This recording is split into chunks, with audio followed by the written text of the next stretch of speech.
días a todos y todas. Vamos a dar inicio a esta audiencia de continuidad en el marco de la causa 21 de trámite por ante este tribunal oral en el criminal federal número 1 de la Ciudad de La Plata. Previo a iniciar, doctor Barreiro, tenemos una dificultad con la conectividad del... ¿Ya está conectado, doctora? Sí, señora presidenta, hubo un error, sin querer le pasamos los datos de conexión de la anterior audiencia al señor Muñoz y ahí se los corregimos para que se vuelva a conectar y creo que ya estaba ingresando. Perfecto, entonces vamos a dar inicio. Voy a pedir por favor que me resuelvan el tema del audio acá, que vamos a tener un eco si no. Bien. Vamos a dar inicio entonces a la audiencia. Le pido por favor, doctora García Bauzá, nos informe respecto de la conectividad de las partes a la audiencia y de los testigos previstos para el día de la fecha. Gracias. Buenos días. Se encuentran presentes los integrantes del Tribunal Oral en lo Criminal Federal número 1, integrado por la doctora Karina Yabor como presidenta y los doctores Andrés Basso y Ricardo Basílico, conectado telemáticamente este último. Se encuentran presentes en representación del Ministerio Público Fiscal en la sala de audiencia los auxiliares fiscales doctora Ana Oberlin y doctor Juan Martín Nogueira. Por las acusadoras particulares se encuentran en la sala la doctora Colín Torre en representación de la Asociación Abuelas de Plaza de Mayo y Leonardo Fossati. La doctora Verónica Bauliano y Ada Bastone por la querella unificada de la Subsecretaría de Derechos Humanos de la Provincia de Buenos Aires y la Secretaría de Derechos Humanos de la Nación. De manera telemática se encuentra conectada la doctora Pía Garralda en representación de la querella unificada de la Asociación ANAI, la Asociación de Ex Detenidos Desaparecidos, y Santiago y Teresa Laborde. Del mismo modo se encuentran conectados virtualmente el defensor público oficial doctor Gastón Barreiro y la defensora pública coadyuvante Natalia Di Felice, junto a sus asistidos Pedro Raúl Muñoz, Jorge Antonio Vergés y José Ignacio Saravia Day. Asimismo, debo saber que la presente audiencia se transmite en vivo por los canales de YouTube del Poder Judicial de la Nación y de la Retaguardia TV y Pulso Noticias de manera conjunta. Para el día de la fecha se encuentran citadas a prestar declaración testimonial Claudia Favero y Alejandra Santucho. Bueno, muy bien, muchas gracias, doctora. Vamos a dar inicios entonces a la recepción de la prueba testimonial prevista para el día de la fecha. Conforme el orden que me han indicado, vamos a comenzar con la testigo Alejandra Santucho. Hacemos pasar, por favor, a la sala.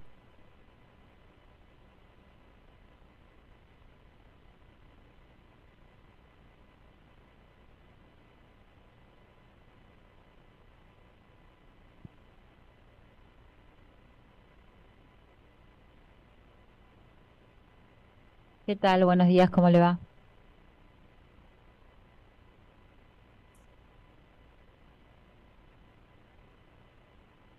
Gracias. Buenos días. Buen día. ¿Cómo le va? Muy bien. Permiso. Sí, sí.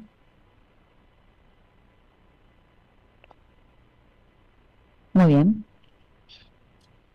Señora, buen día. Este es el Tribunal Oral en lo Criminal Federal número 1 de la Ciudad de La Plata. Mi nombre es Karina Yabor y estoy presidiendo esta audiencia. Me encuentro junto al doctor Andrés Basso, quien integra este tribunal, y conectados de la plataforma Zoom se encuentra el doctor Ricardo Basílico, quien es el otro integrante de este tribunal. Aquí en la sala se encuentran representantes del Ministerio Público Fiscal en aquel sector y representantes de la querella en el otro sector. También conectados de la plataforma Zoom se encuentran conectados abogados y abogadas de las defensas junto con los imputados de la presente causa. Usted, como le dije, ha sido convocada como testigo en este juicio. En tal carácter tiene la obligación de decir la verdad de todo lo que se le pregunte y previo a todo le voy a tomar el juramento de ley. ¿Jura o promete decir la verdad de todo cuanto sepa y le sea preguntado? Sí, juro. Muy bien. ¿Su nombre y apellido completo? Alejandra Verónica Santucho. Bien. ¿Su fecha de nacimiento? 2/2/66. Perfecto. Señora, los demás datos ya fueron recabados por secretaría, así que con ello es suficiente. Le hago una pregunta antes de ingresar a la sala. Quisiera saber el nombre de las personas que se encuentran imputadas en esta causa. Al respecto le consulto si los conoce, si tiene algún tipo de vínculo o relación con alguno de ellos. No, ninguno. Muy bien.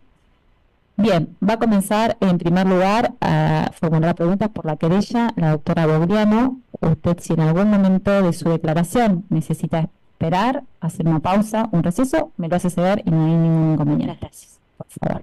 Doctora, usted no usa la palabra. Muchas gracias, señora presidenta. Hola, Alejandra, buenos días. Buenos En días. principio, quería agradecerte por estar acá dando testimonio y te voy a hacer una pregunta que tiene que ver con la última dictadura. Si vos o alguien de tu familia fue víctima de la dictadura y en todo caso que nos relates qué fue lo que sucedió y cómo Eh, lo supiste. Bueno, sí, toda mi familia fue víctima de la dictadura. Yo tengo mi mamá y mi papá desaparecidos y una hermana, Mónica. Mi grupo familiar estaba compuesto, éramos 5, mi mamá, mi papá, mi mamá Catalina Hinder, mi papá Rubén Santucho, mi hermana Mónica Santucho, que en 1976 tenía 14 años, yo que tenía 10 y un hermano más chico que tenía 2 años. Nosotros somos oriundos de Bahía Blanca y unos meses antes del golpe vinimos a La Plata porque, bueno, mis papás eran militantes políticos de la Juventud Peronista y de Montoneros. Mi papá también tenía militancia gremial, él era trabajador portuario, era estibador portuario allí en el puerto de Bahía Blanca, el ingeniero White. Y bueno, en la etapa previa a lo que tiene que ver con el golpe, en Bahía Blanca, bueno, las patotas paraestatales, específicamente la AAA, bueno, asolaba y amenazaba y perseguía y de hecho, bueno, asesinó a muchos de militantes políticos, sociales, gremiales, y mi papá estaba permanentemente amenazado, así que nos tuvimos que ir de Bahía Blanca, como muchas otras, otros compañeros y compañeras de mis padres que también después yo los vi acá en La Plata, que se tuvieron que ir de nuestra ciudad, ¿no? De Bahía Blanca. Así que cuando se da el 24 de marzo nosotros vivíamos acá, en La Plata, y bueno, en diciembre, específicamente el 3 de diciembre de 1976, estábamos viviendo en la localidad de Melchor Romero, y bueno, era un día de mucho calor, de pleno verano. Yo estaba afuera jugando con una vecinita. En mi casa había solamente 2 adultos, mi mamá y mi papá, y después éramos cuatro niños. Estábamos nosotros 3 y un bebito de 4 meses aproximadamente, que era de la parejita, una pareja muy, muy jovencita, que vivía con nosotros y tenía ese bebé, y la pareja estaba trabajando y mi mamá quedaba al cuidado de todos los niños. O sea que los únicos 2 adultos que había eran mi mamá y mi papá. Y bueno, en ese momento, yo después supe los nombres, porque en ese momento yo los conocía por sobrenombre. Ella es de apellido Gutiérrez y el muchacho de apellido Ledesma, pero yo eso lo supe después, con la reconstrucción yo en ese momento los conocía como Pichu y Chile y el bebito, que vivíamos juntos en esa casa. Y bueno, en un momento eran aproximadamente las 5 de la tarde y como les decía, yo estaba jugando afuera, y bueno, como siempre repito la misma frase, pero realmente fue así, como si fuese una película, de la nada, del silencio absoluto, se produce un griterío, empiezan a gritar de todos los lados, habían rodeado la manzana y se acercaban hacia nosotros, soldados, personas de civiles, todos armados y gritando, y nos gritaban: métanse adentro, bueno, todos con las armas en la mano. Fue así como nos quedamos así como mirando heladas, y la mamá de la nena alcanza a agarrarnos a nosotros y a meternos adentro de la casa de ella. Automáticamente yo veo que de mi casa se cierran los postigos de la casa y empiezan a disparar hacia mi casa. Mi mamá puede gritar que paren de disparar, que adentro había chicos, que dejen salir los chicos de la casa, y dejan de disparar. Entonces yo me le escapo a la mamá de la nena y quedo mirando esta escena, ¿no? Cómo sale mi hermana Mónica con el bebito a UPA y con mi hermano de 2 años de la mano. Bueno, los los que estaban allí, el ejército, la policía, personas de civiles, le sacan a los niños, los dejan en la casa de al lado, yo esto lo veo desde enfrente, los dejan en la casa de al lado, y a ella le ponen algo en la cabeza y la meten en un auto y salen. Y automáticamente se cierra la puerta de mi casa y comienza nuevamente a disparar contra mi casa. Bueno, ese episodio yo durante mucho tiempo pensé que había durado muchas horas, ¿no? Pero en realidad después cuando lo reconstruí, yo creí que estaba tranquila. Cuando lo Tome el tiempo bien, que necesite, a su tiempo. Cuando lo reconstruí, eso había durado unos minutos nada más, o sea, algunos minutos, no había durado muchas horas como yo creí que había durado. Se ve que mi cabeza en ese momento fue eterno eso. Cuando yo salí, cuando se terminó el ruido y yo salí, la casa estaba sin el revoque, literalmente. Gracias, mi amor. Habían volado el revoque. La casa era como si se veían los ladrillos. No había puertas, no había ventanas. Y dentro de los ruidos que se habían escuchado, yo después también supe, habían tirado granadas adentro, ¿no? Porque habían reventado literalmente la casa estaba reventada. Bueno, ellos en ese momento no saben que yo pertenecía a esa casa, yo escuchaba llorar a mi hermano de la casa de enfrente, mi hermano lloraba a los gritos. De hecho, en ese momento, que eso también lo supe después, una vecina dijo que en el momento de mayor ruido, de mayor... de que estaban tirando contra mi casa, mi hermano se les escapa y había quedado medio entre las balas. Pero bueno, eso fue algo que él no se acuerda de nada, él tenía 2 años, él no se acuerda de nada. Bueno, cuando yo veo la casa así y escucho a mi hermano, me cruzo para ir a buscar a mi hermano, y ahí ellos registran que yo pertenecía a la casa, ellos no me tenían a mí como... Bueno, la gente, imagínense que estaban todos muy asustados, muy conmocionados, fue muy tremendo. Fue un operativo, no sé, de exagerado, ¿no? Había helicópteros arriba, había camiones, había multitud de gente, y en mi casa había solo 2 adultos, ¿no? Cuando me encuentro con mi hermano... bueno, los vecinos estaban muy asustados la casa que yo estaba también, así que terminamos en una tercera casa de la esquina, donde nos deja el ejército ahí. Esto fue día viernes 3 de diciembre. Entonces, bueno, le dicen a la señora que nos dejan a la noche, esto sería la tardecita que nos dejan a la noche, viene el ejército, alguien que aparentemente tenía voz de mando, tenía un cargo, un hombre robusto, más bien obeso, y se pone a hablar con la señora, yo escuchaba lo que decían, y le dice que nos tienen que cuidar, que no nos dejen salir afuera, que el lunes nos iban a ir a buscar, era viernes, que el lunes nos iban a ir a buscar a mi hermano y a mí. Yo acá hago un paréntesis porque yo con 10 años yo sabía lo que pasaba en mi casa. Yo sabía que, de hecho, allí en el barrio decíamos que éramos de Olavarría, no de Bahía Blanca, que yo me llamaba Verónica, no Alejandra, sino Verónica. Bueno, yo sabía lo que pasaba, yo sabía que desaparecían compañeros, yo veía la angustia de mis viejos cuando alguien venía y decía desapareció fulano, desapareció mengano, gente de Bahía que habían venido a militar acá y que ya no los desaparecían. Así es que cuando yo escuché que el lunes nos iban a buscar tampoco fue demasiado aliviador para mí, ¿no? Y en eso la señora le pregunta, ¿y la hermanita, señor, qué pasó con la hermanita? Donde, no se preocupe, la hermanita está bien, la llevamos para interrogarla, le dijo. Bueno, ahí quedó. Posteriormente a eso, al otro día,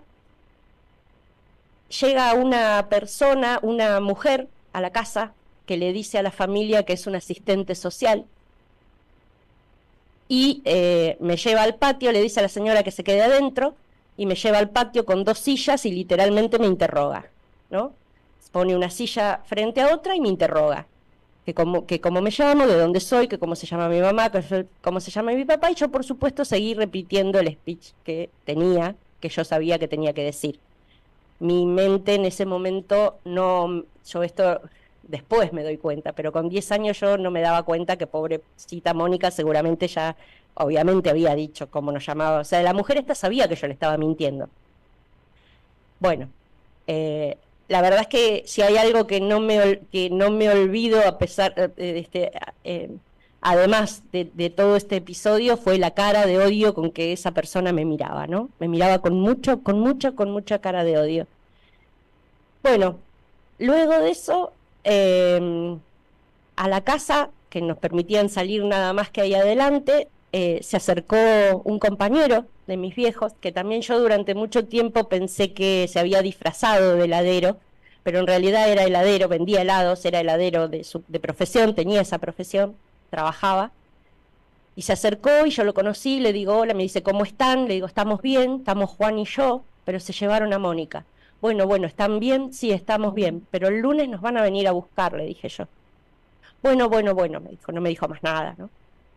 Bueno, ahí nos quedamos y el domingo a la noche, lunes a la madrugada, antes de que se hiciera lunes, digamos, de día, este muchacho, este compañero, el Colo, junto con otros 3 compañeros más, el negro, Pajarito y Claudio Tolosa, que después lo desaparecen 20 días después, van a la casa, golpean y le dicen a la familia que nos van a llevar. Yo los reconozco, nos despertamos, los reconozco, y bueno, y literalmente nos sacan de allí en un carro. Yo digo compañeros de mis viejos, pero eran muy jóvenes, ¿no? Tenían alrededor de 20 años.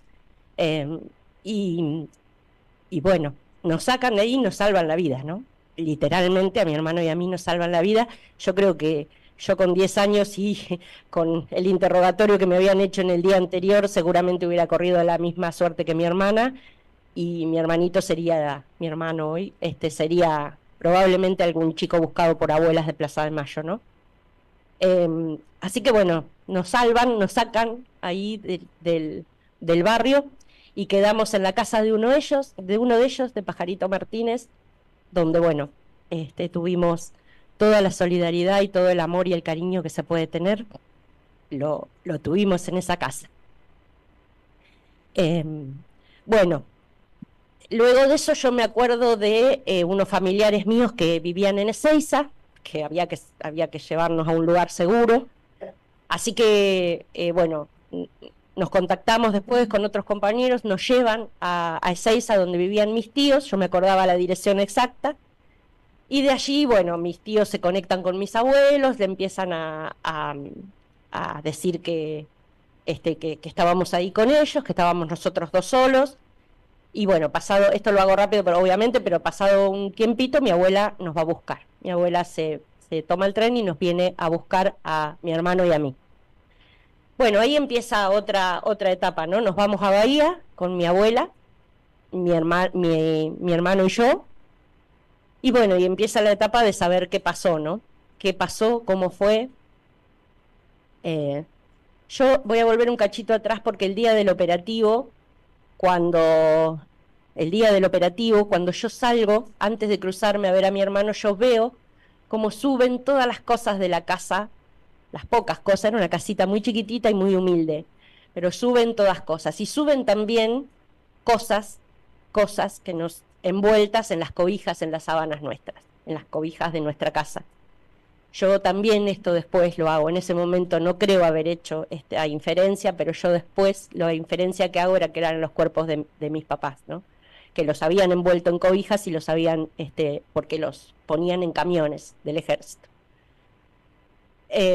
Bueno, ahora volviendo, venimos a Bahía, vamos a Bahía, y bueno, y allí empieza la segunda etapa, que es la etapa de la búsqueda, de saber qué pasó. Mi abuela, bueno, por supuesto ella creía que todos tenían que estar vivos, y que había que hacer las denuncias correspondientes, que nos tenía que Mónica, ¿cómo le iban a hacer algo si Mónica tenía 14 años, que no podía hacer, que la iba a aparecer? Bueno, eso fue un peregrinaje muy, muy, muy duro para ella, muy duro, porque fue, bueno, nada, lo que sufrieron todas las madres de los desaparecidos, ¿no? Las puertas que se cerraban, los maltratos, el decirle que tenían la culpa, que por qué no se ocuparon antes de sus hijos y se ocupaban ahora, bueno. Y del tema de Mónica era como que nadie sabía nada ni nadie la había visto. De hecho, en la noticia que salió en el diario El Día, no decían fueron abatidos 2 terroristas, ¿no? Se referían a mí, pero no se hacía mención a lo que era Mónica. Así que bueno, así transcurrió el tiempo. Nosotros fuimos, mi tía sobre todo de acá de Seiza, rápidamente abuelas de Plaza de Mayo ya estaba conformada, la carita de Mónica empezó a circular en el país con todos los nietos y nietas que abuelas buscaba, si bien sabíamos que era muy difícil que alguien la apropiara, porque obviamente tenía 14 años, pero bueno, al ser tan chica, abuelas tomó también el reclamo de Mónica y la carita de Mónica, abuelas la hizo circular por todos lados. Bueno, resumiendo, nosotros no tuvimos absolutamente ningún dato hasta que mi abuela siempre decía, bueno, cuando Moni cumpla 14 años la van a alargar, seguro la tienen pupila en una escuela, cuando venga después cumplió los 18 y nada, cuando venga la democracia ahora en el 83, cuando votemos seguramente van a alargar a todos, van a venir tu mamá y tu papá, esa era un poco la fantasía que ella tenía. Bueno, nada de eso obviamente pasó. Cuando llega la democracia, bueno, todo lo que todos sabemos, y se conforma lo que es el juicio a las juntas, allí por primera vez, o sea, del 76 al 85, declaran testigos que dicen haber estado con Mónica en Arana y en Comisaría Quinta.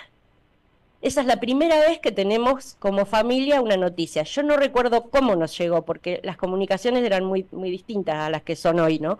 Seguramente, porque nosotros teníamos mucho contacto con la PDH de Bahía Blanca, que era quien hizo toda la investigación para la CONADEP. En Bahía Blanca se conformó una CONADEP local, así que seguramente han sido ellos los que nos trajeron la información de que alguien había declarado en el juicio a las juntas que había estado con Mónica, bueno, y que Mónica había sido muy torturada. Ellos lo recordaban como algo incluso más terrible de lo que les había pasado a ellos, ¿no?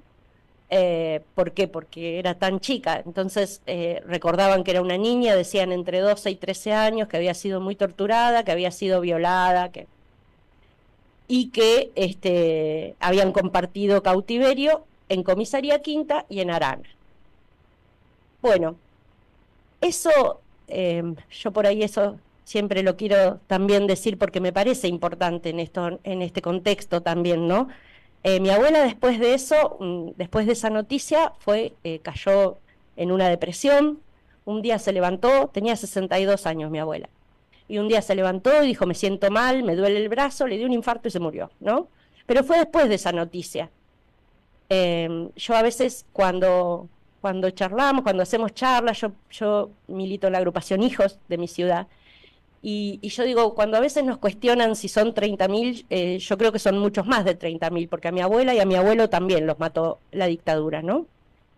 Mi abuelo en el 81 le dio un cáncer fulminante y falleció, y mi abuela en el 85, después de enterarse de esto, también falleció, y eran jóvenes los dos. Así que yo creo que es directamente proporcional a lo que nos pasó como familia, ¿no? En el medio de eso, antes, voy a volver un poquitito para atrás. En el año 76, antes de que mi mamá y mi papá los asesinaran acá, que secuestraran a Mónica, en agosto secuestran en White a mi abuelo y a mi tío más chico de 18 años. Los secuestran a los dos, los llevan a prefectura de ahí de Ingeniero White. Mi abuelo se descompensa, le da una especie de preinfarto también, lo llevan al hospital y bueno, y lo liberan, después lo dejan ir a su casa. Y mi tío lo llevan a la base naval de Puerto Belgrano y lo tienen 3 meses desaparecido. En realidad ellos lo secuestran preguntando por nosotros, pero ellos no sabían dónde estábamos nosotros, porque obviamente sabíamos que no les podíamos decir porque era peligroso para todos, para ellos y para nosotros, ¿no? Así que ellos no sabían dónde nosotros estábamos. Bueno, eso porque mi familia ya también sufrió los secuestros y las torturas, sobre todo mi tío, ¿no? que estuvo 3 meses desaparecido en la base de Puerto Belgrano. Bueno, eso pasó con el juicio a las juntas, después, bueno, no tuvimos más nada, ya sabemos, ¿no? Todo lo que se sabe, leyes de impunidad, no tuvimos más juicios, no tuvimos en los 90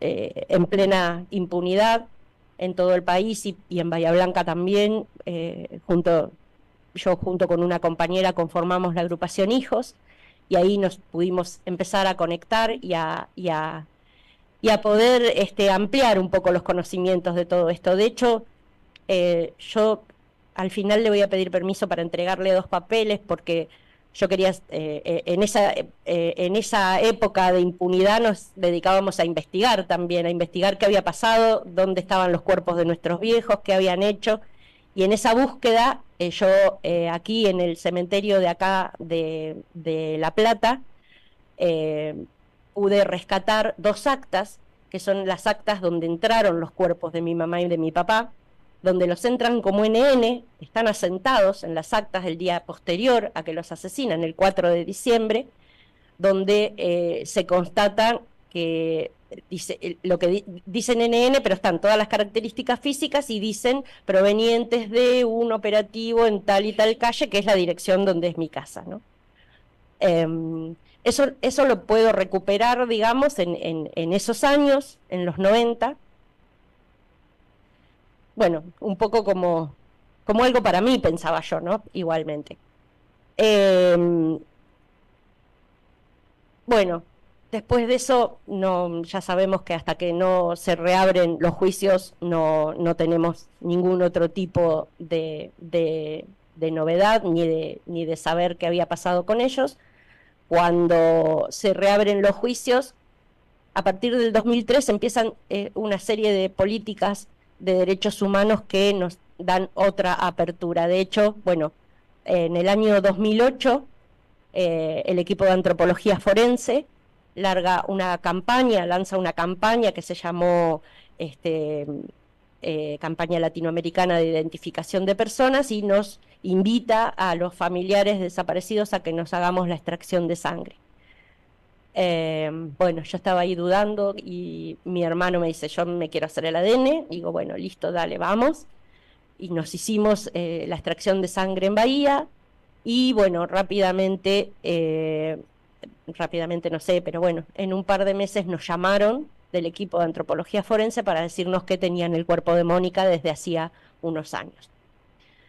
Así que bueno, eso fue muy, muy impactante también, eso fue muy, muy movilizador, es una cosa muy rara de explicar. Mónica estuvo 33 años desaparecida y de pronto nos iban a dar el cuerpo de una nena de 14 años que estuvo 33 años desaparecida, ¿no? Bueno, con mi hermano vinimos a Buenos Aires a buscar a Mónica. El EAF en ese entonces estaba en Once, en el barrio de Once. Ellos bueno, ahí les preguntamos todas las dudas que teníamos, dónde la habían encontrado, en el cementerio de Avellaneda, en una fosa común, con 10 cuerpos más o 15 cuerpos más. Y ellos nos preguntaron si queríamos verla antes de que nos den la cajita que le dan. Y nosotros con mi hermano dijimos que sí, que la queríamos ver. Porque nosotros tenemos compañeros que le han devuelto algunos huesos, no todo el cuerpo. Yo quería saber si el cuerpo estaba completo. Bueno, Mónica tenía todo el cuerpo completo, tenía todos los huesitos, pero tenía quebrados acá los brazos y todas las costillas, así en la misma línea. Entonces yo le pregunté a la antropóloga, le digo, ¿esto qué es? Le digo, decime lo que me tengas que decir porque este es el momento, lo que sea. Y me dice, no, eso es una característica a veces de algunos cuerpos porque la fusilaron de muy corta distancia y entonces eso quiebra los huesos. O sea, antes de tirarla en el cementerio de Avellaneda, la fusilaron. Bueno, todo eso yo lo supe hasta ahí, ¿no? Hasta el 2009. En el 2012 se hace el juicio Circuito Camps y allí, bueno, yo declaré también allí quizá algunas cosas por los nervios no declaré, que ahora traté de acordarme y poder hacerlo ahora. Y también fue muy importante porque, bueno, pude saber otras cosas de otros testimonios, ¿no? Para mí estos juicios son para todos mis compañeros, mis compañeras, y para mí es muy importante porque podemos hacer una reconstrucción de un montón de cosas. Allí supe que, bueno, Mónica había estado hasta mediados o fines de enero en comisaría quinta. Una testigo, Alicia, declaró que estaba con ella cuando la fueron a buscar y que le abrieron la puerta y le dijeron: agarra tus cosas que te vas a ir a Bahía con tu abuela. Otra testigo declaró que en una puerta Mónica había escrito: acá hay que aguantar lo inaguantable, y firmó. Y bueno, eso, ese recorrido y esas últimas palabras y el último recorrido que Mónica hizo para nosotros es muy importante poder tenerlo, ¿no?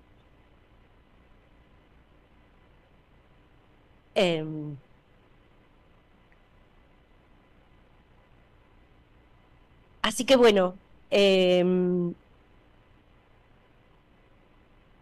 bueno, no sé por dónde seguir, ayúdame porque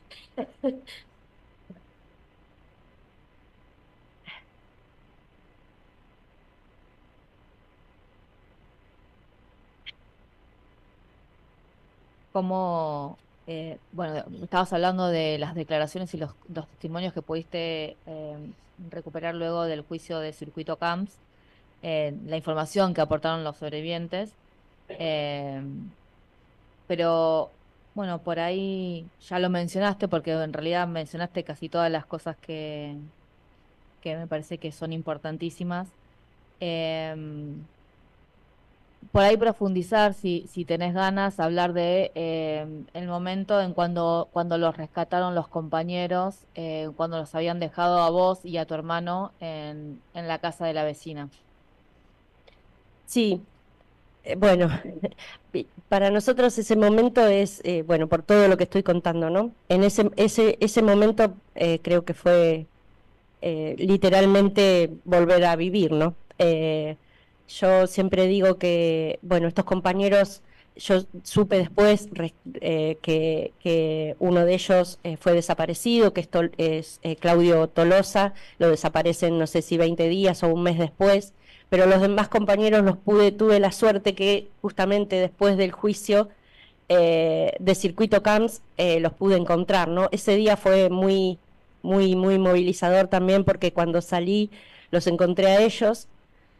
Lo encontré al bebé, vino, me dio un abrazo y me dijo: yo soy el bebé que vos declaraste, que era el hijo de esta parejita que también está desaparecida, de Gutiérrez y Ledesma. Y bueno, reencontrarme con ellos también fue muy importante porque pudimos reparar un montón de cosas.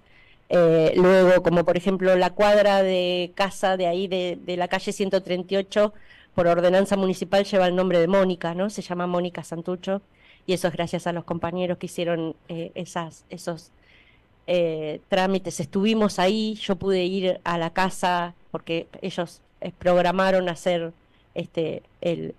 ir a hacer el acto ahí. Pude hablar con la gente que vivía ahí.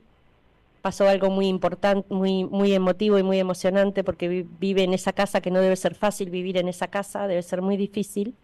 Y salió una chica adolescente con un jazmín y me regaló un jazmín y me dijo: ahora en esta casa hay esto, del otro no hay más. Bueno, eso fue muy reparador para ellos, supongo, para ellos que tienen que vivir ahí, y para nosotras, ¿no? Se unieron al acto, la familia, y nos dijeron eso. Y bueno, y con los compañeros por suerte pude hacer un vínculo donde, bueno, donde los veo, los trato, y donde hasta ese momento no teníamos ese vínculo fluido, y pude agradecerles un montón de cosas. En el año 2013 también se hizo un libro con este rescate que se llama El carro de la vida, que lo hizo Jorge D'Alessandro, que es un escritor, y tomó el episodio del rescate para hacer un libro. Porque bueno, la verdad es que ellos con tan joven, siempre digo esto, ¿no? Que ellos, yo digo los compañeros de mis viejos, pero eran chicos muy jóvenes, tenían 20 años, ¿no? Mi mamá y mi papá eran más grandes, de hecho a ellos le decían la vieja y el viejo. Mi mamá tenía 35 y mi papá 40, no eran tan grandes, o sea, hoy nos parecen jovencísimos, ¿no? Pero el resto de los compañeros eran muy... Y bueno, y uno de ellos, que lo dice en el libro siempre, y me lo dijo a mí y a mi hermano, que mi mamá les había dicho que si a ellos les pasaba algo, que ellos se hicieran cargo de nosotros, que velaran por nosotros. Y bueno, y ellos cumpliendo un poco ese mandato, ¿no?, de solidaridad y de compromiso, bueno, hicieron ese acto que hoy capaz sería una locura pensarlo, ¿no?, porque los podrían haber secuestrado, los podrían haber desaparecido, y sin embargo, bueno, se arriesgaron y fueron y nos rescataron a nosotros, y hoy estoy acá, ¿no? Dos preguntitas más aclaratorias, Alejandra, y no tengo más. Una que tiene que ver con el momento del secuestro y del operativo. Vos mencionaste que eran militares y que había muchísima cantidad de gente.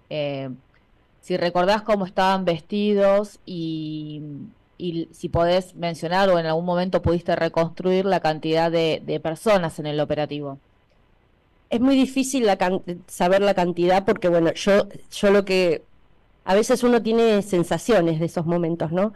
De uniformes de todos los colores, ¿no? Verdes, azules y civiles, de todo. Y cantidad, yo lo que percibí era mucha cantidad, una cosa exagerada, ¿no?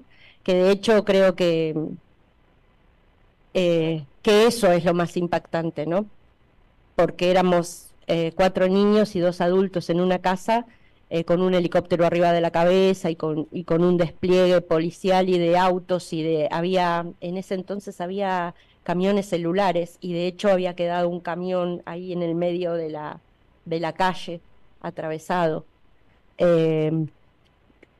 Decirte cantidad no podría porque la verdad es que no lo sé, pero mucha cantidad, muy, muy exagerado todo, ¿no? Y muy brutal, con mucha brutalidad, ¿no?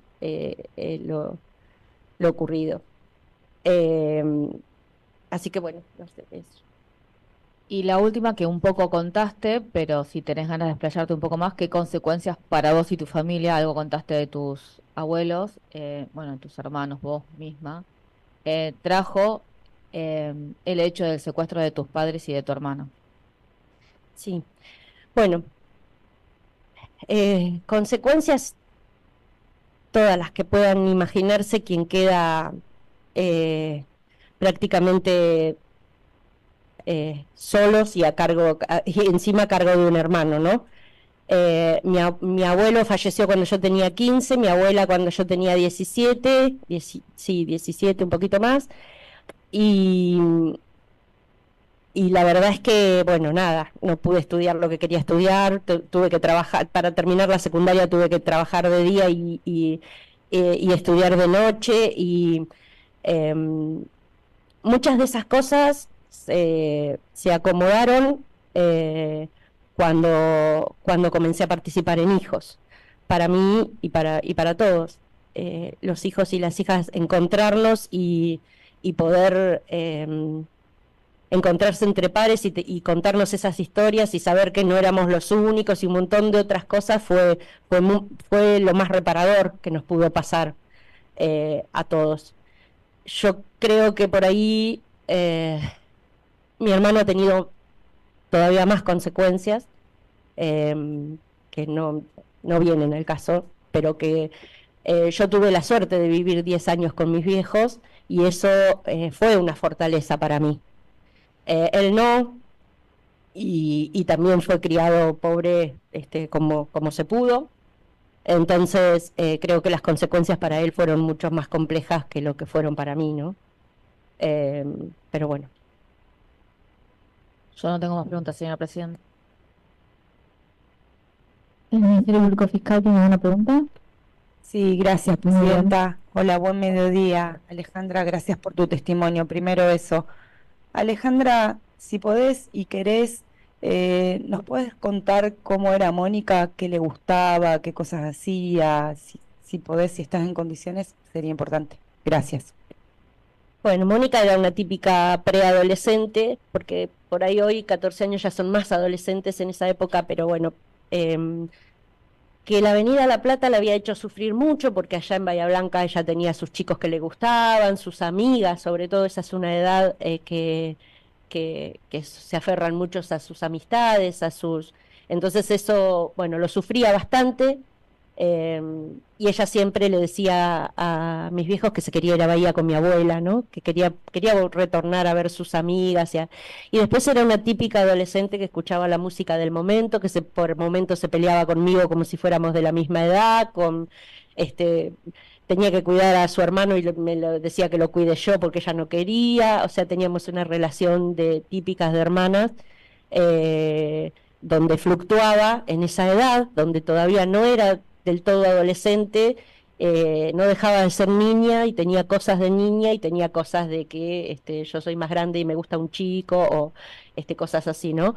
Pero estaba en ese tránsito queriendo llegar, pero bueno, no llegó a cumplir ni los 15 años, ¿no? Porque estuvo ahí en esos lugares 2 meses secuestrada. Bueno, lo cual creo que es lo peor de todo lo que nos pasó, ¿no? Me parece que es lo más inhumano, todo es inhumano, no quiero, pero que de una criatura de 14 años la haya padecido todo lo que tuvo que padecer ahí, creemos que, bueno, que hace que esto, yo hoy en día, ¿no? Hablando con gente, con mis compañeros que estamos tan preocupados también por este contexto, ¿no? Donde hay gente que impunemente, o que buscan la impunidad, ¿no? De los genocidas. Bueno, la impunidad, digo yo, ¿no? De quienes violaron chicas de 14 años, de quienes la ametrallaron hasta quebrarle los huesos y la tiraron en un pozo. Bueno, la impunidad de qué, ¿no? Si no se toma conciencia de que esto es lo peor que nos pudo pasar como argentinos, bueno, me parece nada, que es muy preocupante. Entonces, y más preocupante si viene de poderes del Estado. Yo creo que el Estado siempre tiene que estar, no como en la dictadura, el Estado siempre tiene que estar para defendernos, para protegernos y para procurar la reparación y la justicia, ¿no? Y que hoy algunos estamentos del Estado que llegaron a lugares donde están por la democracia, pidan impunidad de genocidas, es para nosotros es devastador, es muy, muy, muy preocupante. Bueno, muchas gracias. No. Doctora, ¿tiene alguna pregunta? Sí, una sola palabra. Gracias, señora presidenta. Alejandra, bueno, buenos días. Gracias por tu testimonio. Una sola pregunta aclaratoria, si podrías mencionar los nombres de tu abuelo y tu abuela. Sí, mi abuela también Catalina Linzú de Hinder y mi abuelo Miguel Hinder. Mi mamá también se llamaba Catalina. Eran épocas que todos se llamaban iguales, por suerte a nosotras nos pusieron otros nombres.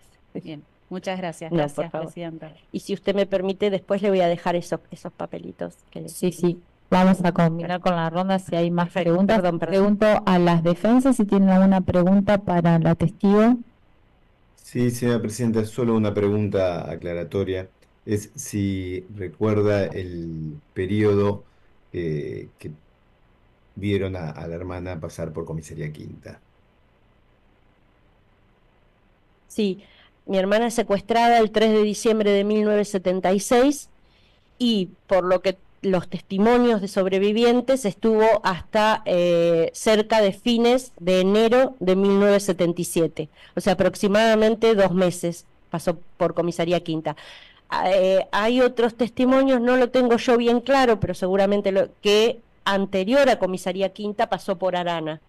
Pero bueno, yo no tengo muy bien. De comisaría quinta la habrían sacado cerca de fines de enero de 1977, que es cuando Alicia Mini dice que le abren la puerta y le dicen, agarra tus cosas que te vas a Bahía Blanca con tu abuela. Muchas gracias. ¿Alguna pregunta más, doctor? No, muchas gracias. No tengo más Muy preguntas. bien, perfecto. Bueno, ahora sí me quiere... Sí. Vamos a recibir la la documentación que aporta la testigo y la vamos a recepcionar a lugar por presidencia. En el marco de la declaración se incorpora al sistema de elección también para el debido contralor de la defensa. Así Esas que, son las actas del cementerio que yo bien. pude rescatar, que, bueno, yo la verdad es que, o sea, esto en el 2012 también lo dije, eso lo sé porque lo averiguamos nosotros, porque también, ¿no? Y me remito a este contexto. En este contexto yo también quiero saber dónde están los cuerpos de mis viejos. Yo quiero saber que me digan qué hicieron con los cuerpos de mis viejos. Puedo inferir todo lo que dice ahí, que en el 82 abrieron las fosas comunes. Si ustedes se fijan, la documentación dice 1982 Osario. O sea que yo lo que puedo inferir es que en el 82 abrieron las fosas comunes y tiraron los cuerpos al Osario.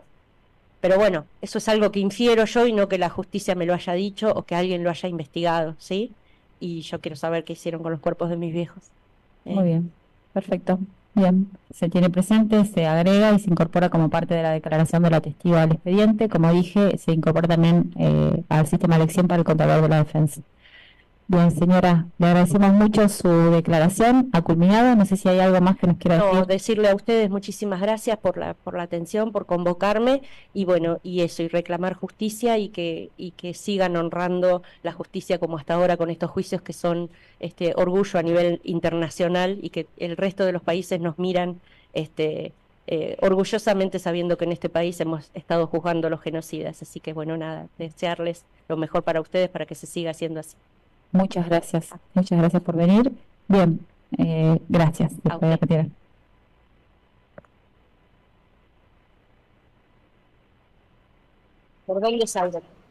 Escuchamos el testimonio de Alejandra Santucho. Tremendo testimonio, relatando cómo, en sus palabras, destruyeron su casa, reventaron su casa, en la que vamos a asesinaron dar también continuidad sus a la papás, reflexión de la prueba testimonial prevista que para se el día de murió hoy su y hermana vamos a seguir Mónica, ingresar a la sala a la señora de 14 Claudia años. Faber.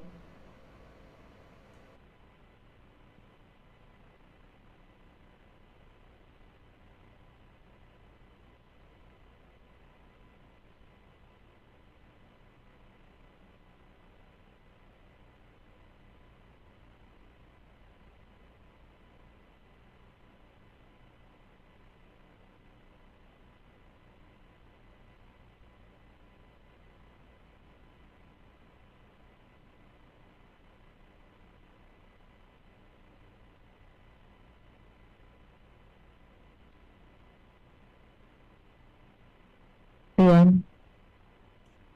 Muy bien. Buenos días. Buenas tardes.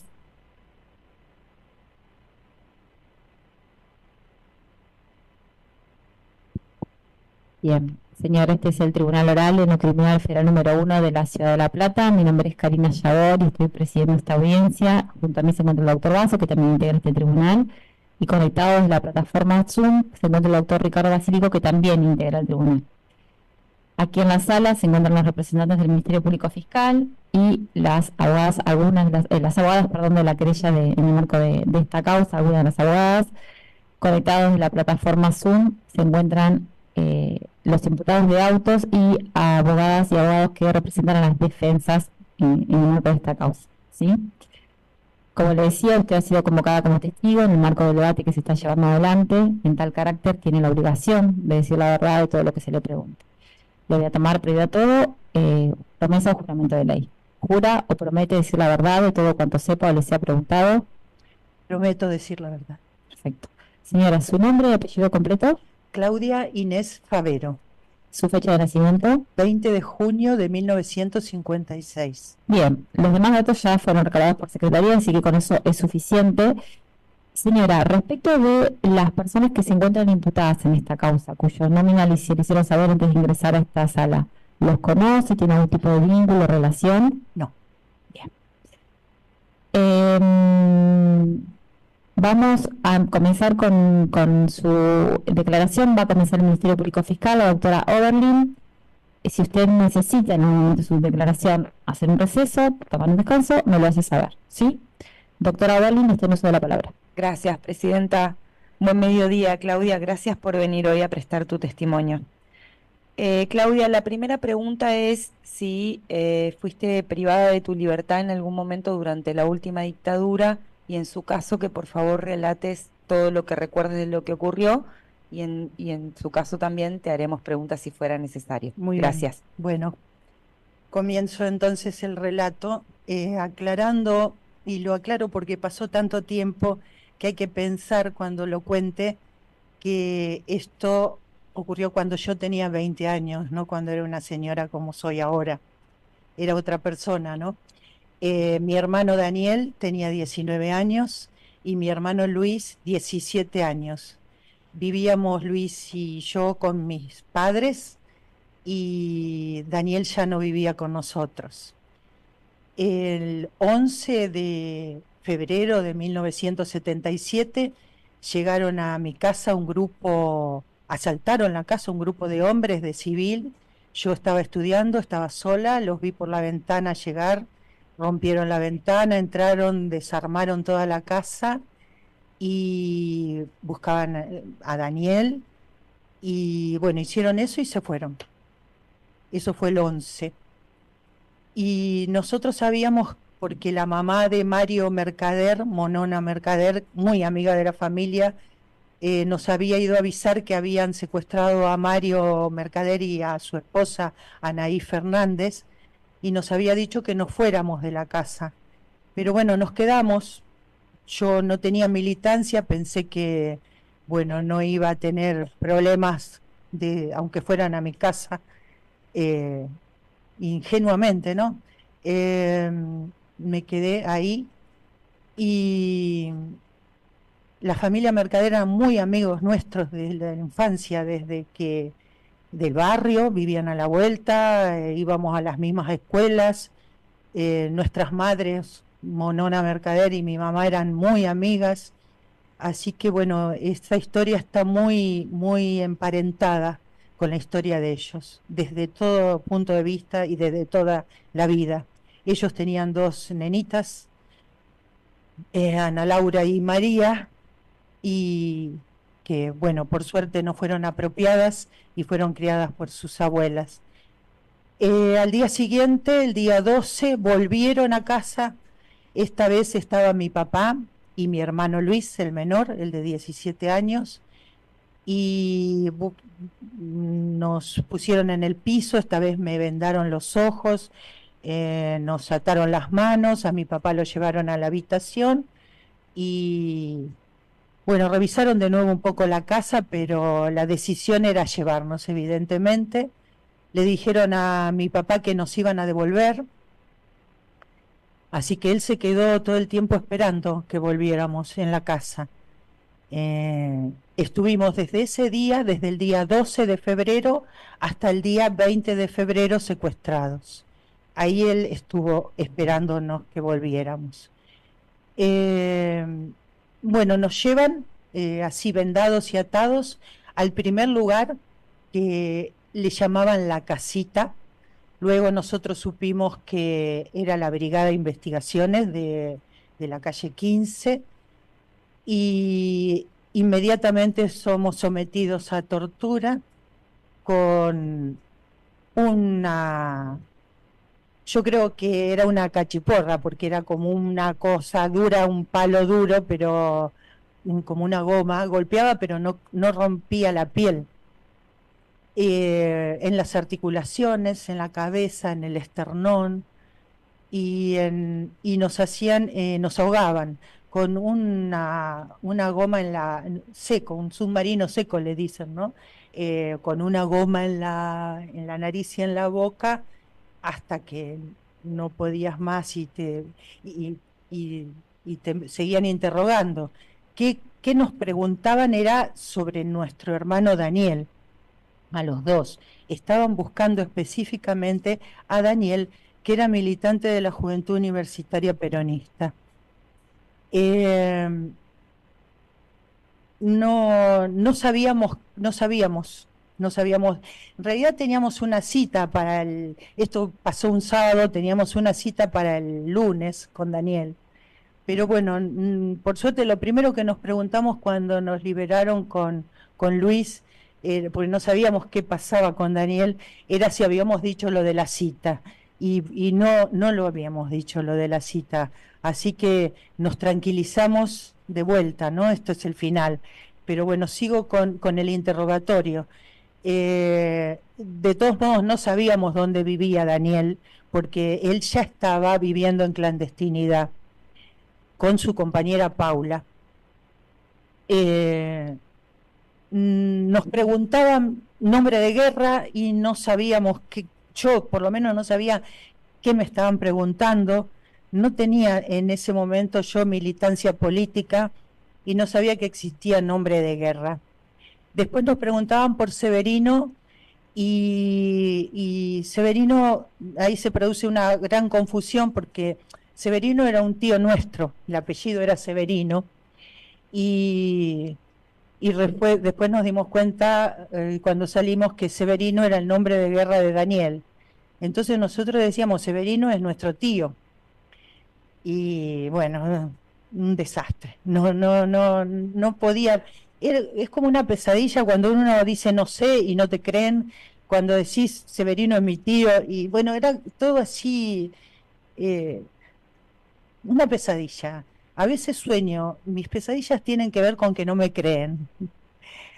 Bueno, después me dejan ahí, a Luis lo ponen como en un calabozo. Y yo aprendí después, porque fui docente de cárcel, que a los calabozos que son angostitos le dicen buzones. Y en esos tipos buzones lo habían puesto a Luis y a otros, había otros, pero a mí me dejaron como como si fuera un patio que daba a todas esas puertas, en el piso, junto con una chica que me dijo que se llamaba Amalia, que había tenido un bebé hacía poco. Ella ya estaba desde hacía unos días. Entonces me guiaba y me decía que cuando no estuviera la patota, que eran los grupos más violentos, que eran los que llevaban gente o los que torturaban, y cuando estuvieran los guardias que se llamaban el Lagarto o Manolo, que ahí yo les podía pedir a ellos ir al baño o agua.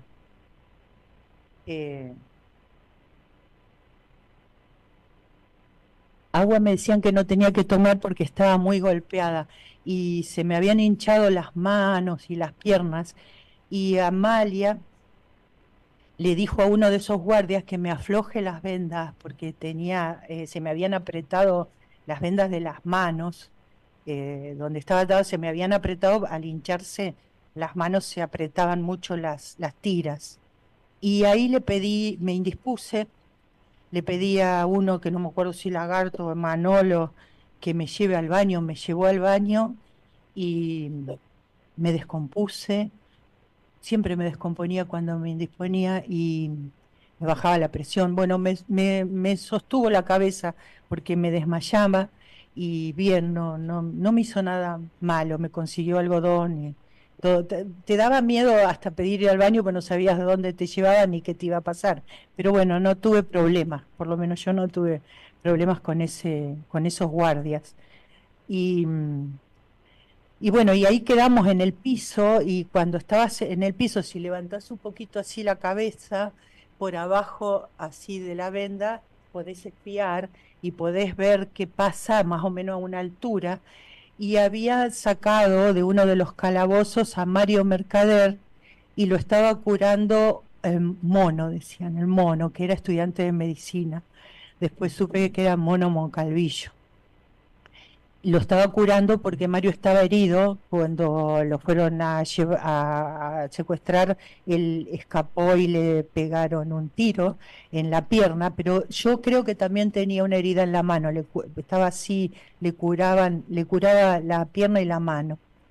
Y ahí lo escuché, lo vi, y le decía, al mono le decía Marito, además, a Mario Mercader. Ahí estuve, yo no puedo decir cuánto tiempo estuve en cada lugar. Y aunque mi hermano cuando dio testimonio, él tiene clarísimo cuánto estuvimos en cada lugar, yo lo escucho y lo vuelvo a olvidar. como que fue un continuo, que no supe determinar cuándo empezaba o terminaba un día. Al estar vendada, supongo, no sé, tampoco había comida. Yo tampoco recuerdo haber comido más de una vez. Tal vez comí otra vez, pero como nos fueron trasladando, ahora lo voy a contar, ahí comimos, como un guiso y pan. Me dieron agua, después al final me dieron agua cuando al principio no, porque dije que dicen que hace mal tomar agua cuando estás toda hinchada, pero bueno, no me daban agua, pero después me dieron agua, esa comida. A Luis lo escuché que estaba cuando comimos, porque escuchaba que no quería comer, y un guardia le dije que le lleve mi pan y le llevó mi pan a uno de estos guardias, el Manolo o Lagarto. Entonces le llevó el pan que yo tenía, yo me comí el guiso, que parece que tenía laxante, porque después teníamos colitis o algo.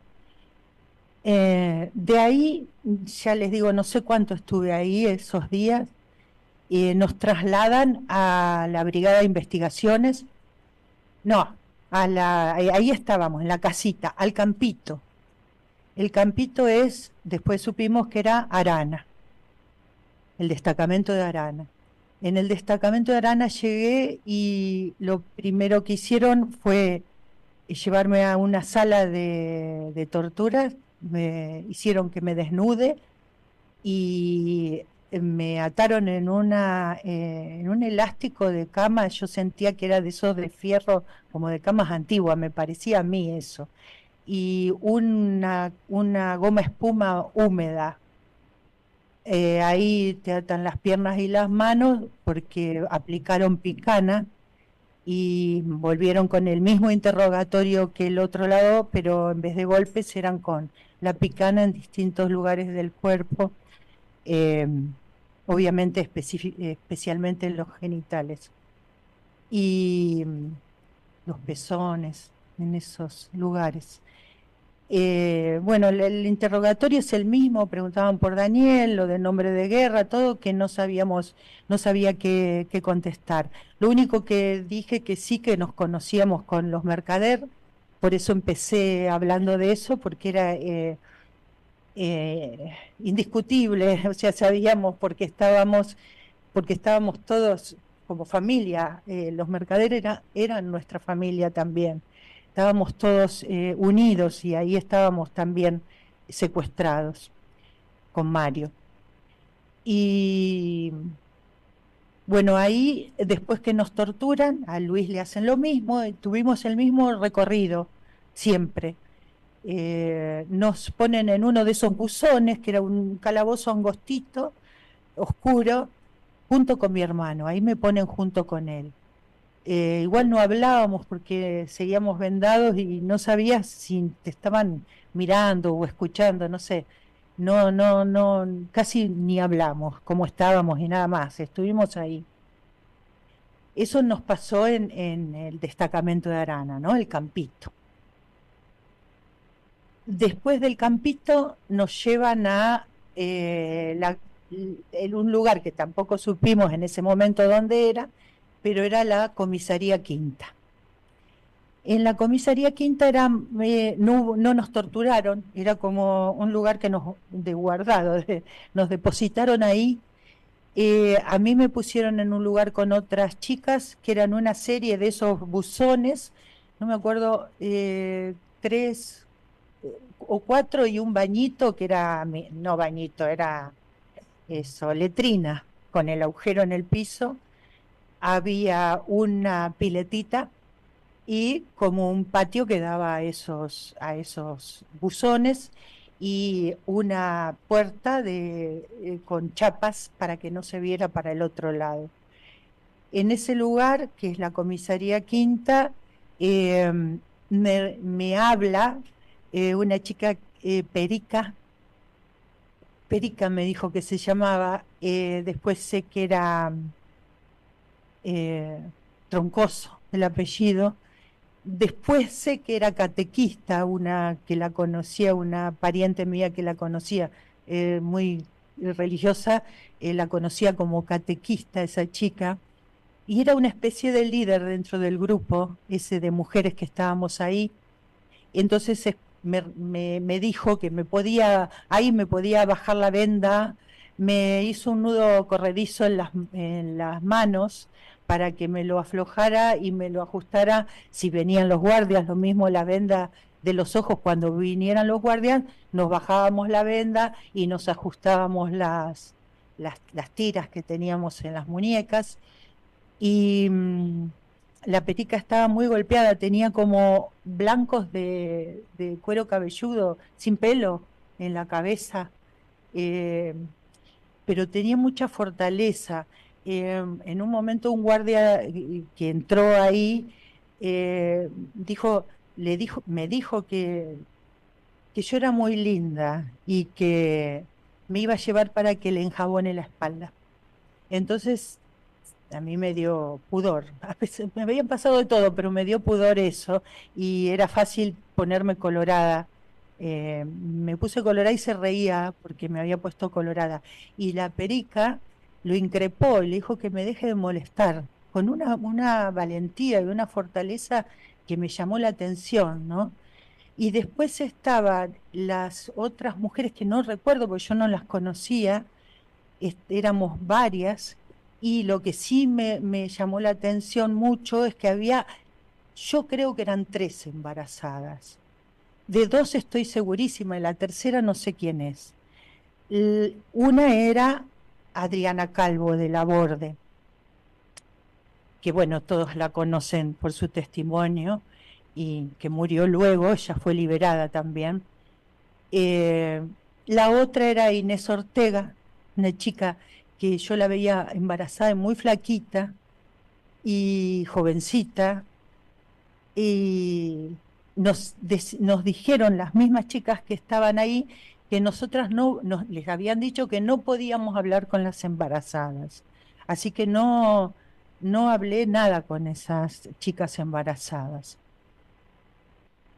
De ese lugar después, bueno, mi hermano estaba en otro lugar con varones y estaba con los maridos de las que estaban ahí, por ejemplo, con el marido de la perica, Bobadilla, y con el marido de Adriana Calvo, que era Laborde. Con Reboredo, Alfredo Reboredo. A Alfredo lo conocía porque iban al Colegio Nacional. Bueno, él conocía muchos más muchachos que lo que yo conocía, chicas. Él los conocía en ese lugar que estuvo detenido, todos eran un montón, otro calabozo, pero no con buzones, sino ese que en la comisaría quinta se puede ir a visitar, que está afuera, que da al patio. De la comisaría quinta nos sacan de nuevo con mi hermano también y nos vuelven a llevar a la brigada de investigaciones, a la casita. Y ahí nos ponen juntos, a Luis y a mí, en un locutorio. No sabíamos que se llamaba locutorio, pero que es un lugar que tiene como una pared y después rejas, como una jaula. Y nos habían dicho que no nos podíamos parar. Claro, si nos parábamos, después me di cuenta, podíamos ver cosas de alrededor. Y nos quedamos ahí en el piso, nos fue a ver un médico, digo que era un médico porque me revisó, y tenía un pantalón blanco. Y porque habían dicho que nos iban a liberar, pero el médico me tenía que revisar. Y cuando me revisó dijo, no, así no puede salir, porque todavía tenía muchas marcas de los golpes, moretones, todo eso que me había pasado de las piernas hinchadas y las manos, todo eso se transformaron en moretones en todo el cuerpo. Y entonces él dijo que no nos iban a liberar por eso. Pero después eso pasó un día, al otro día, no sé, dijeron que nos iban a liberar, nos hablaron, nos habló alguien que no sé quién era, que mi hermano le hacía preguntas muy inocentes, él quería seguir estudiando, y le preguntaba si podía volver a Humanidades, e ir a Humanidades, le dijo que no, que ni se le ocurra, que yo no podía volver a Humanidades, pues yo estudiaba en Humanidades también igual que Daniel, que lo estaban buscando a Daniel, que en la lista, cuando en esa época vos ibas a las facultades y habían soldados, armados por supuesto, con listas. Entonces vos mostrabas el documento y te buscaban a ver si estaban en la lista y bueno, si estabas en la lista te llevaban. Y que lo que decía como que nos estaba aconsejando que iba a estar en la lista el apellido nuestro, entonces cada vez que entráramos íbamos a tener problemas, bueno, así. Y así que nos fuimos, Luis, y nos liberaron, nos subieron a un auto y nos dejaron en el Parque San Martín, que es cerca de donde vivíamos. Nos fuimos caminando hasta nuestra casa. Cuando llegamos a la misma cuadra, el primero que nos vio fue un vecino y nos abrazó, cruzó y nos abrazó, y después entramos a la casa y ahí estaba mi papá, que se había quedado todo ese tiempo esperándonos, nos abrazó, nos preguntó qué queríamos comer, le dijimos milanesas con papas fritas y nos dijo que nos fuéramos a bañar y nos hizo la comida. Preguntamos por nuestra mamá, que no estaba, y estaba internada en una clínica psiquiátrica con una cura de sueño, no había soportado que no estuviéramos, ¿no?, en ese momento. De Daniel no se sabía nada, y después supimos por un vecino que el día que nos secuestraron, él se enteró y quiso ir a la casa, a nuestra casa, y el vecino lo agarró, lo frenó antes y lo metió adentro de su casa, no lo dejó llegar porque estaban todavía vigilando. Entonces, digo lo de los vecinos porque a pesar de todo había gente que no negaba lo que pasaba y además era solidaria, ¿no? Otros vecinos le llevaban comida a mi viejo, mi tía de Tres Arroyos se vino para buscarnos acá a La Plata, bueno, mucha gente nos estuvo buscando durante esos días.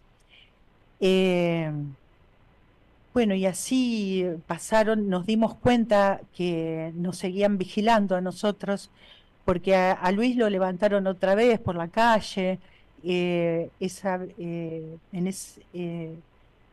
lo levantaban y lo soltaban, como diciendo acá estamos, pero no sé, lo atemorizaban. Y Luis terminó la escuela secundaria, tenían que ir. Luis es de la edad de los chicos de la Noche de los Lápices. Él estaba con esa movida del boleto y bueno, había zafado en el 76, en septiembre. Lo buscaron en el Colegio Nacional a un grupo, pero él justo ese día no había ido a la escuela y no lo llevaron. En una camada que llevaron para interrogar ahí mismo en el Colegio Nacional. Pero bueno, después lo llevaron, como dije, en febrero. Y yo el 1 de junio del 77 estaba esperando al que era mi novio porque nos íbamos a casar, yo estaba embarazada. Y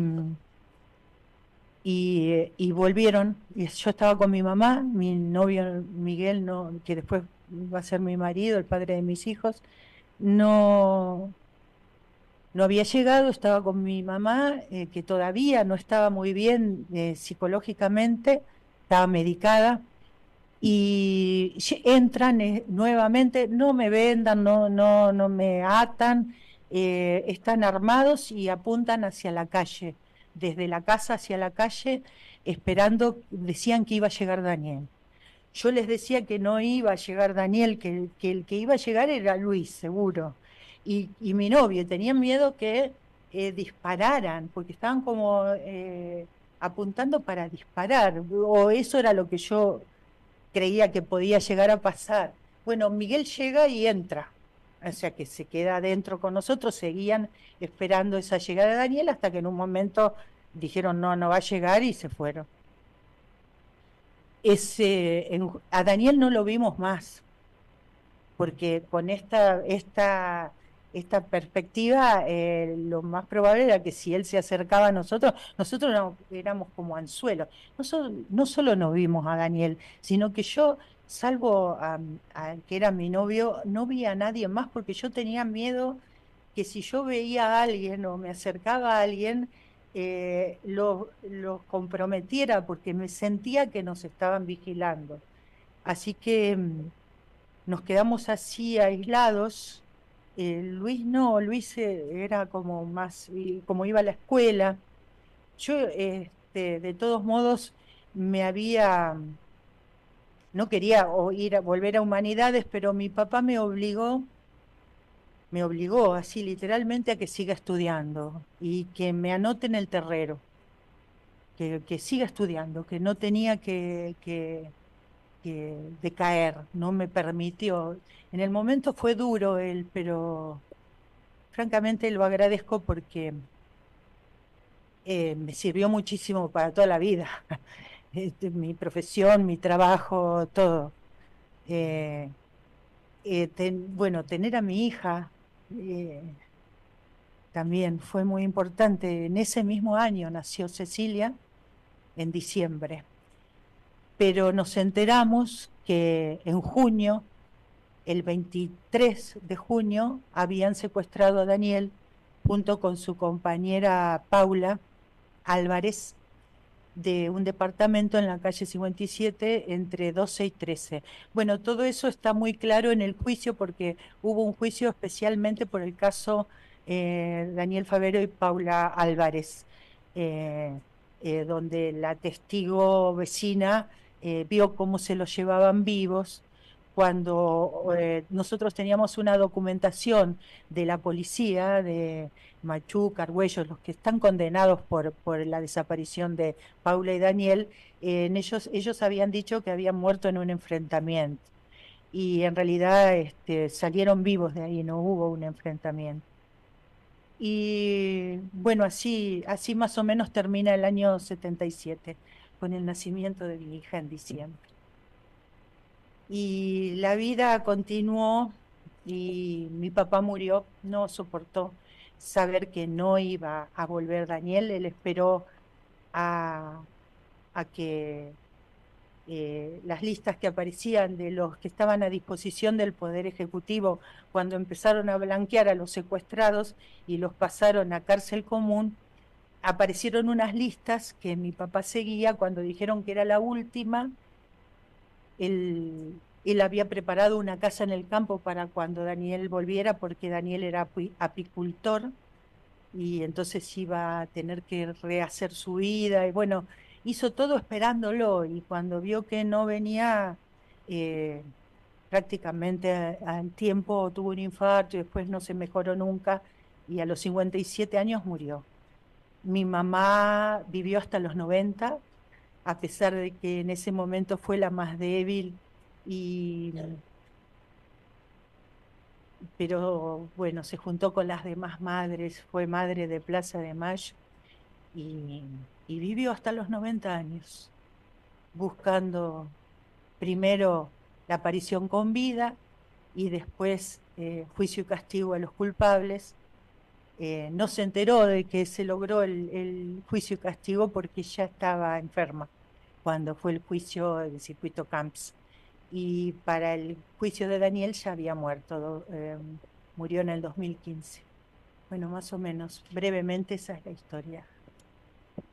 Bien, Claudia, te voy a hacer algunas preguntas. Primero que nos digas el nombre de tu mamá y de tu papá. Mi mamá se llamaba Amneris, MN, Amneris Perusini. Y mi papá, Omar Favero. Bueno, el nombre completo es Amneris Eugenia Perusini. Mi papá, Omar Luciano Favero. Bien, vos dijiste que tenías 20 años. ¿Tenías alguna militancia en ese momento? No, yo no tenía militancia porque le decía a mi acompañante hace un rato, a Melanie, que era tan comprometida la militancia en esos tiempos que yo no era capaz de tanta entrega. Me sentía un poco avergonzada y culpable porque otros sí entregaban toda su vida. Los militantes, como mi hermano, se proletarizaban también. O sea que además de estudiar en la Universidad Letras, él era obrero de la construcción. Él era poeta, era músico, era apicultor, era tan intensa su vida a pesar de sus 19 años. Y así como él no era raro, así eran sus compañeros, eran militantes. Dirán algunos que estaban equivocados, pero ellos jugaron toda su vida, no su muerte, no militaban para morir, militaban para vivir, pero entregaron su vida por esa militancia. Yo no podía hacer eso, era mucho. ¿Te decían de alguna manera, tenías algún sobrenombre en esa época? No, mi hermano cuando yo era chica me decía Calla, pero me dejó de decir Calla. No. Ahora nos dicen Claudia, las Claudias, pero en ese momento nos decían Claudia. Bueno, no sé si lo mencionaste y quizás no llegué a tomar nota, la dirección de la casa. ¿De Daniel? No, la tuya, La donde mía. te secuestraron. 58, número 1283. Bien. Vos dijiste que esta primera vez que van, ese 11 de febrero, que van estas personas vestidas de civil, estos hombres, que buscaban a Daniel, ¿te hicieron algunas preguntas? ¿Cómo fue ese primer momento? ¿Dónde estaba? Y fundamentalmente ese día lo que hicieron fue revisar la casa. Dieron vuelta a la casa. A mí me habían dicho que me tire al suelo, me quedé tirada en el suelo, incluso después que se fueron un rato, porque no sabía si todavía estaban, no veía, miraba para abajo. No me hicieron nada ese día, me quedé en susto, ¿va? Vos dijiste que al otro día volvieron y que, bueno, te secuestraron y secuestraron, bueno, lo que relataste. ¿Era el mismo grupo? ¿Eran las mismas personas? No lo sé. ¿Llegaste a ver cómo porque estaban? Enseguida me vendaron. El segundo día me vendaron. Enseguida lo primero que hicieron fue vendar a Luis y a mí. Y a lo mejor por algo que haya contado tu papá, si vio si estaban vestidos de uniforme, si vio si estaban vestidos de civil, de civil también. Sí. Lo mismo la tercera vez que fueron. La tercera vez sí los vi porque no me vendaron. Cuando vos ya estabas embarazada. Yo reconozco al machuca joven que estaba a cargo de ese operativo. ¿Y más o menos cuántas personas eran esta segunda vez, la vez que los secuestran el 12? No eran tantos, porque la primera vez era desmedido la cantidad, yo no sé decir, porque ya te digo que te decían que no mires y no mirabas. Pero eran muchos, la primera eran muchos. Bien. Y no podías mirar demasiado. La segunda no eran tantos, no recuerdo la cantidad. Bien, ¿y a ustedes los ponen en el mismo vehículo, a tu hermano y a vos? No, eso en distinto vehículo. Distintos vehículos. Sí. Bien. ¿Y vos cuándo tomas contacto de nuevo con tu hermano? Cuando lo escucho ahí en la brigada, que cuando nos sacaron para comer el día que comimos, y como yo estaba en ese distribuidor de los calabozos, bueno, escuché eso, que nos quería comer. Recién ahí, digamos, supiste que estaba en el mismo lugar. Que estaba en el mismo lugar. Bien, respecto del grupo que los tenía secuestrados, y vos dijiste, bueno, que te fueron pasando por distintos centros clandestinos que mencionaste, ¿era el mismo grupo o iba cambiando el grupo de las personas que los tenían en un lugar y en otro? Ahí en la brigada yo solamente pude ver a Mario y creo que Luis no vio a nadie. Yo vi a Mario y al mono que lo... Pero te estoy preguntando de las personas que te tenían secuestradas. ¿Era el mismo grupo? No sé quiénes ¿Eran distintos por las voces? No sé. No sabes. No, me parece que eran distintos porque ya te digo, estos guardias que identifico con los nombres, los sobrenombres, a mí me parece que eran distintas las voces de los que torturaban en la brigada, era distinta la modalidad también. de los de... Nunca me habían preguntado eso. Lo estoy pensando ahora. La modalidad de ahí del destacamento de Arana, la forma de interrogar, era, a pesar de la picana, a pesar del cuadro, ¿no? La desnudez, la picana, todo eso es terrible, esa imagen para mí misma, ¿no? Pero la modalidad era mucho más violenta la del primer lugar, tal vez porque era el primer lugar y era lo que enseguida te podían sacar en la confesión, no sé. Bien, y en la quinta, yendo ya específicamente a la quinta, ¿recordás, pudiste ver en algún momento si quienes estaban en el lugar tenían uniforme, si estaban de civil? No, porque el guardia ese que entró, que conté, que fue el único Sí. que escuché, por eso lo conté también, parecía que era un guardia común, como eran los otros no era de las patotas. Vos te das cuenta cuando eran las patotas, yo le digo patotas a los grupos de tarea. Te dabas cuenta por la violencia. Era muy distinto cuando era un guardia común. ¿Y pudiste identificar si había distintas guardias, si era todo, nada, No, eso, no, si no. pudiste identificar? Al único que vi entrar, además tampoco recuerdo haber comido nunca más, porque como nos iban trasladando, tal vez nos perdíamos las comidas, no sé, yo no recuerdo, pero los recuerdos de ese tipo son extraños. Lo de haber comido, por ejemplo, de ir al baño, ahí sé que fui al baño, en la brigada, incluso me bañé en la brigada, me llevaron a bañarme en un baño que daba un patio, como un patio central, algo así. Tampoco veía porque estaba vendada, pero parecía un patio. Y después en el destacamento de Arana no vimos a nadie, porque estuvimos en el interrogatorio y después en ese buzón oscuro los dos solos, ni guardias, ni policías, ni otros detenidos. Ujú. Y en la quinta, ¿recordás si te permitieron bañarte en algún momento? No, es que teníamos un bañito. Y ese bañito que era bárbaro tenerlo ahí, no tenías que pedirle a nadie, era una letrina, gloriosa letrina, porque no tenías que pedirle a un guardia que te lleve al baño. Entonces podías usar el baño cuando necesitabas. ¿Y te podías bañar ahí y también? No había ducha, pero había una piletita, hacía que teníamos agua también, podíamos tomar agua, nos podíamos higienizar.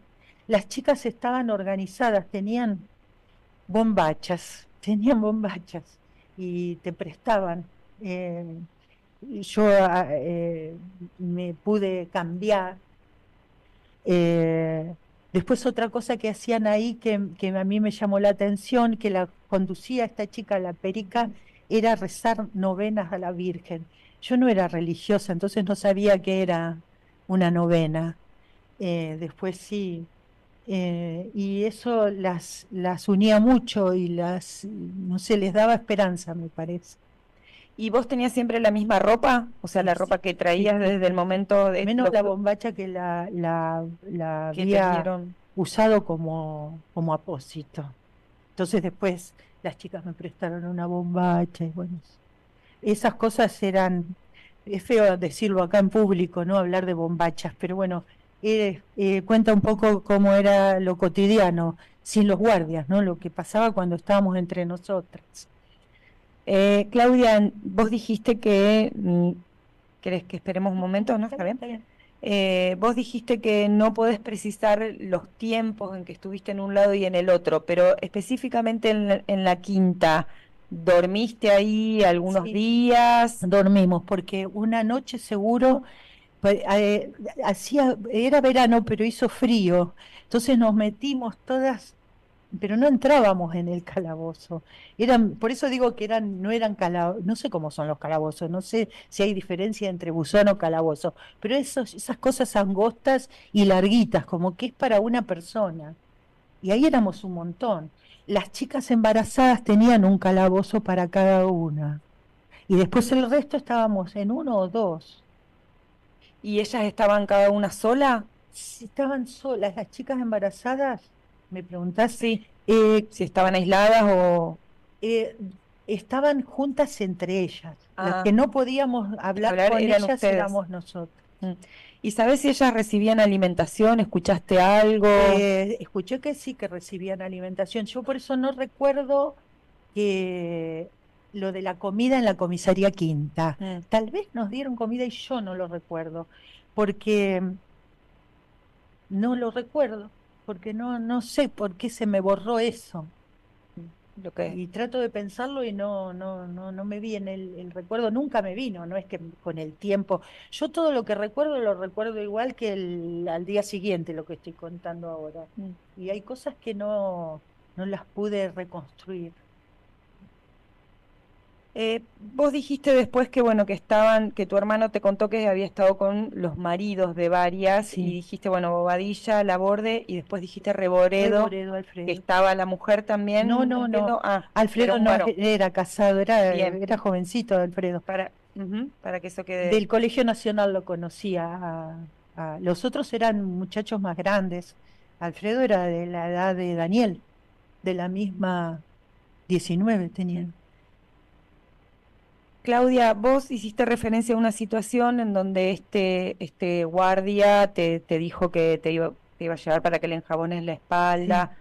¿Eso sabés si ocurría con frecuencia en la comisaría quinta? No creo que estuve el tiempo suficiente para saberlo. Tampoco sé si le hubiese tenido que enjabonar la espalda si me quedaba más tiempo. No lo sé. Digo, por el comentario que hiciste que No, Perica me llamó la intervino. atención que la perica, tal vez no, porque si ella se atrevió a enfrentarlo de esa manera, se ve que no sería, tal vez, digo, tan peligroso. Bien. Dijiste que en ese momento, cuando a ustedes lo llevaron a tu papá, le dijeron que espere, Que nos iban a devolver, así le dijeron. pero no le dijeron ninguna referencia de dónde lo llevaban, nada. No supieron nada. Eso es una tortura aparte, ¿no? La de estar secuestrado y pensar que tus viejos están sufriendo, ¿no? Y que no saben dónde están. Una de las cosas que más me mortificaban, más que la tortura, era eso. Vos dijiste que tu familia hizo unas gestiones, que vino una tía y que incluso Mi algunas papá otras... no quería hacer nada, porque él decía que si hacíamos un habeas corpus no nos iban a liberar. No sé si se lo dijeron los mismos policías o a él se le ocurrió, que él estaba convencido o les creyó que nos devolvían. Y bueno, discutían con mi tía, porque mi tía quería hacer un habeas corpus. Bueno, no lo hicieron. Por nosotros no hicieron habeas corpus, mi papá no quería hacer habeas corpus. Bien, pero tu familia dijiste que hizo algunas gestiones, ¿sabés si Hablaban fueron con a...? gente, Ah, no sé con quién habló mi tía, gente conocida, policías, no sé con quién fue a hablar. Estaba desesperada mi tía. bien, y la última pregunta es, vos hiciste, bueno, referencia a tu hermano Daniel y a su compañera Paula, si ellos todavía continúan desaparecidos. Sí, continúan desaparecidos. Bien, bueno, por el momento no tenemos más preguntas, Presidenta. Bueno, muy bien. Pregunto si hay alguna pregunta más por acá. Sí, Sí, muy bien, gracias, doctora. Presidenta. Claudia, buen día, muchas gracias por No, tu ustedes. testimonio. Una sola pregunta aclaratoria dentro de lo que puedas. Vos mencionaste que estabas en lo que llamaste un buzón con las otras compañeras, que las mujeres embarazadas estaban como más apartadas. ¿Podrás describir dentro de lo posible un poco más ese espacio? Digo, mencionaste la pileta, como un pasillo común. Si las mujeres embarazadas estaban en ese mismo lugar o más apartadas. Eran los calabocitos, los buzones, estaban uno al lado de otro, una puerta al lado de la otra puerta, porque son angostos. Entonces estábamos todas juntas. Las chicas embarazadas salían al patiecito ese también, no estaban todo el tiempo adentro, pero si ellas querían dormir o querían estar adentro, tenían ese calabozo, 2 calabozos para ellas. Y no me acuerdo cuántos eran los calabozos, si eran 4 o 5, no recuerdo. 4 seguro, 4 seguro. Y bueno, y el baño. Bien, muchas gracias, Claudia. Gracias, Presidenta. No tengo más preguntas. Bueno, muy bien. Pregunto ahora si tienen alguna pregunta. Ah, doctora. Ah, muy bien.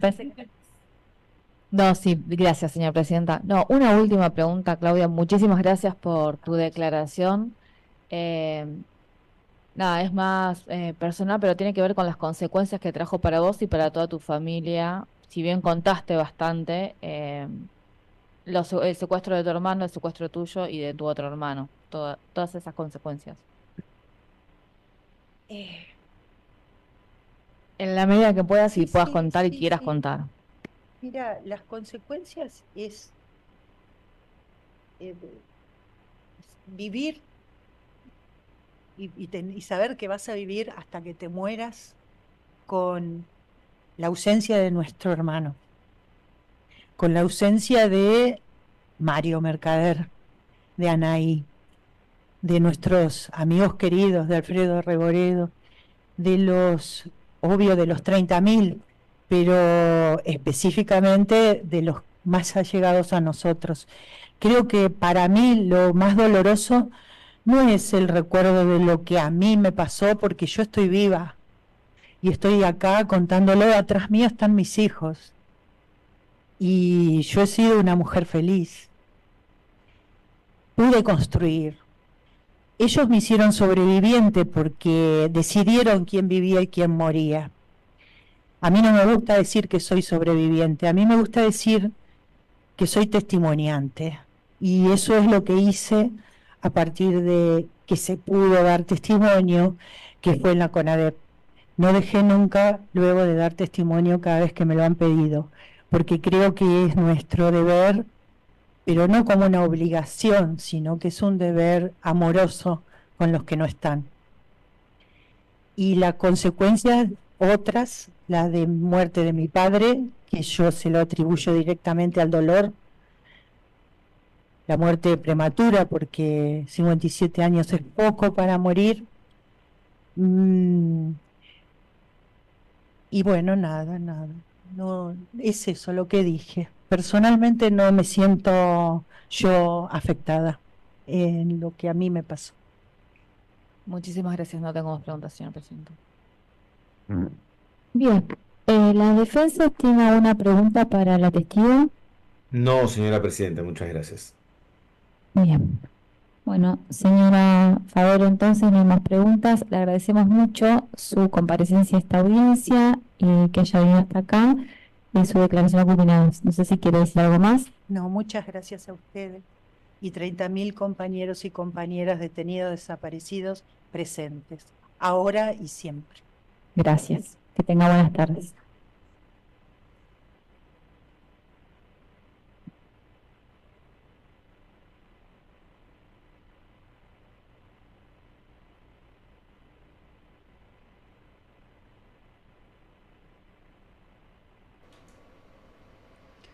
Como siempre, los abrazos de los afectos que acompañan a sobrevivientes y testigos a declarar. Sabemos que son momentos difíciles para todas y que es súper importante esa contención. Hemos culminado con la recepción de la prueba testimonial prevista para el día de la fecha. El próximo jueves no va a haber audiencia, sí el siguiente, así que hacemos un cuarto intermedio hasta el día jueves 5 de septiembre a las 11 horas, ocasión en la que daremos continuar el debate y vamos a notificar la nómina de las personas que serán convocadas como testigos. Que todos y todas tengan muy buenas tardes. Gracias. Tardes a todos y a todas. Ha culminado entonces esta audiencia importantísima en este debate de Comisaría Quinta 3. La verdad que un día importante seguramente para el juicio. Escuchamos a Alejandra Santucho relatar cómo secuestraron a sus papás y a su hermanita, Mónica, que tenía tan solo 14 años. Mónica escribió en una pared en su cautiverio: acá hay que aguantar lo inaguantable. Tremendo, 14 años, ¿no? No se puede ni pensar. Después la escuchamos a Claudia Favero también, contando, bueno, los tormentos y las torturas que sufrió en la comisaría Quinta, el tiempo que estuvo y cuáles fueron las consecuencias subjetivas, familiares, sociales para ella y para quienes la rodeaban. Bueno, nos volvemos a ver entonces el 5 de septiembre a las 11 con este juicio, pero aquí estamos transmitiendo juicios de lesa humanidad en la retaguardia junto a otros medios de comunicación comunitarios, en este caso junto a Pulso Noticias. Estuvo del otro lado Paola Álvarez acompañando esta transmisión y generando las cámaras que ustedes pudieron ver. Y bueno, seguiremos siempre junto a Pulso en los juicios de La Plata y junto a otros medios comunitarios como Presente, como ahora prontamente vamos a comenzar con el juicio de Mansión Seré y vamos a estar haciendo ahí el trabajo con la gente del oeste, con la gente de En Tránsito. Bueno, en cada lugar intentando también construir comunicación comunitaria con los medios hermanos que tenemos siempre al lado. Así que nos vemos en este juicio el 5 a las 11 de la mañana.